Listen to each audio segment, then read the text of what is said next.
ஹாய்ங்க. Pregnancy டைமில் haemoglobin level குறையிறது நிறைய பேருக்கு ஒரு ப்ராப்ளமாகவே இருக்குது. இதுக்காக நம்ம இன்ஜெக்ஷன் போட்டுக்கிறது, பிளட் ஏற்றிக்கிறது இந்த மாதிரி விஷயங்களுக்கு பதிலாக டெய்லி பேசிஸில் ஃபுட் மூலமாகவே எப்படி ஹீமோகுளோபின் லெவல் இன்க்ரீஸ் பண்ணிக்கலாம் அப்படின்றத தான் இந்த வீடியோவில் பார்க்க போகிறோங்க.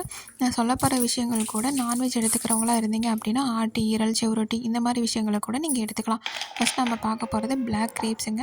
இதில் வந்து அயன் கண்டென்ட் அதிகமாக இருக்கிறதுனால ரெட் பிளட் செல்ஸுடைய ப்ரொடக்ஷன் அதிகம் பண்ணி ஹீமோகுளோபின் லெவலை நல்லாவே இன்க்ரீஸ் பண்ணி கொடுத்துருங்க.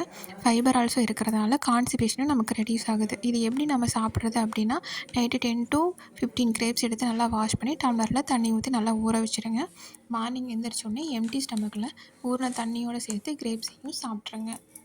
நெக்ஸ்ட்டு நம்ம பார்க்க போகிறது முருங்கைக்கீரைங்க. முருங்கைக்கீரையில் அயன் கண்டென்ட் அதிகமாக இருக்கிறனால ஹீமோகுளோபின் லெவல் நல்லாவே இன்க்ரீஸ் ஆகுங்க. ஹீமோகுளோபின் லெவல் இன்க்ரீஸ் ஆகிறது மட்டும் இல்லாமல் டைஜஸ்டிவ் சிஸ்டமை இம்ப்ரூவ் பண்ணி பிளட் சுகர் லெவலையும் குறைச்சி விட்டுருதுங்க.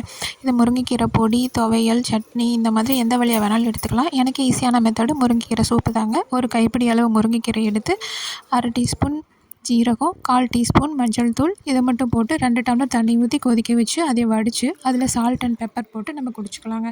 டெய்லி பேசிஸில் குடிச்சிட்டு வரும்போது ஹீமோகுளோபின் லெவல் நார்மலாகவே இன்க்ரீஸ் ஆகிடுங்க.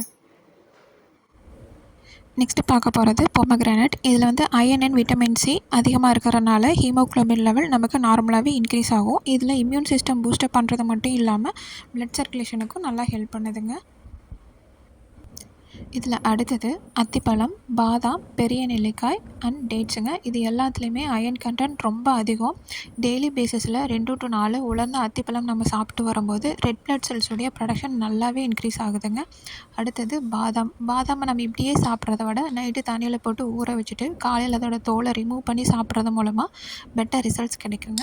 அடுத்தது பெரிய நெல்லிக்காய். இதில் iron, vitamin C, fibre, antioxidants இது எல்லாமே ரொம்ப அதிகம்.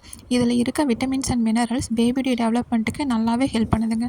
இந்த வீடியோ உங்களுக்கு யூஸ்ஃபுல்லாக இருந்துச்சு அப்படின்னா வீடியோவை லைக் பண்ணிவிட்டு சேனலை சப்ஸ்கிரைப் பண்ணிக்கோங்க. தேங்க்யூ.